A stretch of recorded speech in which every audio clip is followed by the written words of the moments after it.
আজকে কুরবানির গরু মাংস একসঙ্গে আমি 5 কেজি রান্না করলাম। আর কিভাবে গরু মাংস রান্না করলে এর টেস্ট দ্বিগুণ বেড়ে যায় সেই রেসিপিটি কিন্তু আজকে আপনাদের সাথে শেয়ার করব। আসসালামু আলাইকুম এভরিওয়ান, সবাই কেমন আছেন? আশা করছি সবাই অনেক বেশি ভালো আছে। সবাইকে ঈদের শুভেচ্ছা জানিয়ে আজকে রেসিপি শুরু করছি। তো এখানে কিন্তু গরুর সব ধরনের অংশ থেকে আমি মাংসটা নিয়েছি।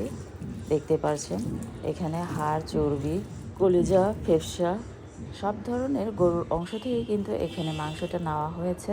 তো এটাকে কিন্তু খুব ভালোভাবে 4 থেকে 5 বার আমি ধুয়ে নিয়েছি। যেহেতু মাংসের পরিমাণটা বেশি, তাই আমি এটাকে 5 বারের মতো ধুয়ে নিয়েছি। আপনারা অল্প মাংস হলে 3 বার ধুয়ে নিলেও কিন্তু হয়।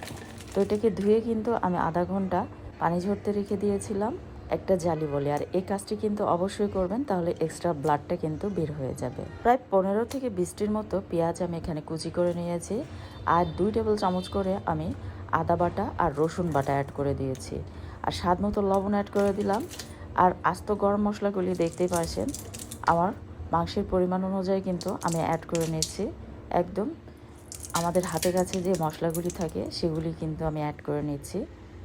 তো অলরেডি সব গরম মশলাগুলি আমার অ্যাড করা হয়ে গিয়েছে। এখন এর সাথে অ্যাড করে দিয়েছি ধনিয়া পাউডার প্রায় 1.5 টেবিল চামচের মতো অ্যাড করে দিলাম। আর 1 টেবিল চামচের মতো দিয়ে দিলাম হলুদ পাউডার। 1.5 টেবিল চামচের মতো এখন অ্যাড করে দিয়েছি মরিচ পাউডার। আর আরও বেশি যদি ঝাল ঝাল পছন্দ করেন তাহলে কিন্তু আরও কিছু মরিচ পাউডার অ্যাড করে নিতে পারেন। তো এই মরিচটা কিন্তু অনেকটা ঝাল, তাই আমি কিন্তু এখানে 1.5 টেবিল চামচের মতো মরিচ পাউডার অ্যাড করে নিয়েছি। আর 1.5 টেবিল চামচের মতো জিরা পাউডার অ্যাড করে নিলাম।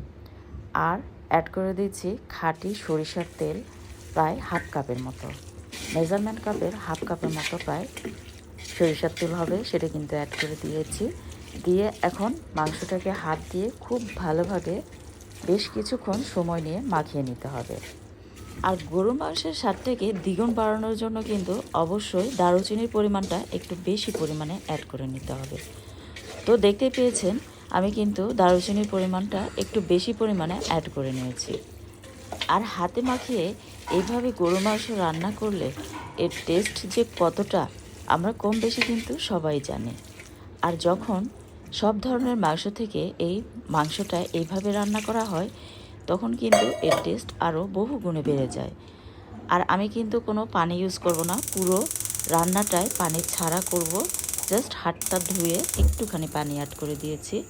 এখন চুলায় বসিয়ে দিয়েছি। এখন ঢাকনা দিয়ে ঢেকে এটাকে আমি প্রায় 45 মিনিটের মতো রান্না করব। আর এরই মাঝে আমি কিন্তু মাঝের মধ্যে উল্টিয়ে পাল্টিয়ে দিয়েছি ঢাকনা তুলে, যাতে তলানিতে না লেগে যায়। আর পুরো রান্নাটাই কিন্তু চুলার পাওয়ারটা মিডিয়ামের চেয়ে একটু কম পাওয়ারে রেখে করতে হবে। তো প্রায় 45 থেকে 50 মিনিট পর ঢাকনাটা তুলে কিন্তু অ্যাড করে নিয়েছি আস্ত কাঁচামরিচ, সুন্দর একটি ফ্লেভারের জন্য। এটা থেকে কিন্তু ঝাল ছড়াবে না, জাস্ট সুন্দর একটি ফ্লেভার ছড়াবে। আর 2 চা চামচের মতো অ্যাড করে দিচ্ছি গরম মশলা পাউডার। গরম মশলা পাউডার যদি হাতে কাছে থাকে অবশ্যই এই পর্যায়ে অ্যাড করে নেবেন, তাতে কিন্তু এটার টেস্ট আরও বহু গুণে বেড়ে যাবে। আর এটার দামও কিন্তু একদম হাতের নাগালে। আর একবার কিনে এনে রেখে দিলে আপনারা এটি কিন্তু অনেকবার ইউজ করতে পারবেন। তো এটাকে সুন্দরভাবে আমি মিক্স করে নিচ্ছি। আর মাংসগুলি কিন্তু একদম খুব ভালোভাবে সুসিদ্ধ হয়ে গিয়েছে, সেটাও আমি দেখিয়ে দিচ্ছি। আর মাংসতে কিন্তু আমি এক্সট্রা কোনোই পানি ইউজ করিনি, যেহেতু মাংসের পরিমাণটা ছিল বেশি। আর মাংস যখন রান্না করা হয় তখন কিন্তু মাংস থেকে এক্সট্রা একটা পানি বের হয়, আর ওই পানি দিয়েই কিন্তু আমি রান্নাটা করে নিয়েছি।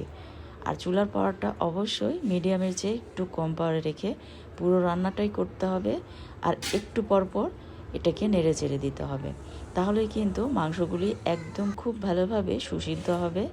তো আমি সার্ভ করে নিয়েছি। আর দেখতেই পারছেন কতটা লোভনীয় হয়েছে। আর আমি অনেকেরই দেখেছি অনেক বেশি পরিমাণে মাংস রান্না করার সময় কিন্তু এটাকে অবশ্যই খুব ভালোভাবে ধুয়ে এক্সট্রা ব্লাড এবং পানি বের করে নেওয়ার জন্য অবশ্যই জালি বলে এটাকে কিছুক্ষণ রেখে দিতে হবে, তাহলে কিন্তু ব্লাডের এক্সট্রা গন্ধ আর মাংস থেকে বের হবে না। সরিষার তেল না থাকলে সয়াবিন তেল দিয়ে কিন্তু রেসিপিটা ট্রাই করতে পারেন, তবে সরিষার তেল বেস্ট। আচারি গরুর মাংসের রেজালা কাচ্চি বিরিয়ানি গরু মাংসের। এছাড়া আরও বিভিন্ন ধরনের মজাদার রেসিপি আছে, চাইলে সেগুলিও ট্রাই করতে পারেন। আর রেসিপি ভালো লাগলে চ্যানেলটি সাবস্ক্রাইব করে সাথে থাকবেন। পরবর্তী রেসিপি দেখার আমন্ত্রণ জানিয়ে বিদায় নিচ্ছি।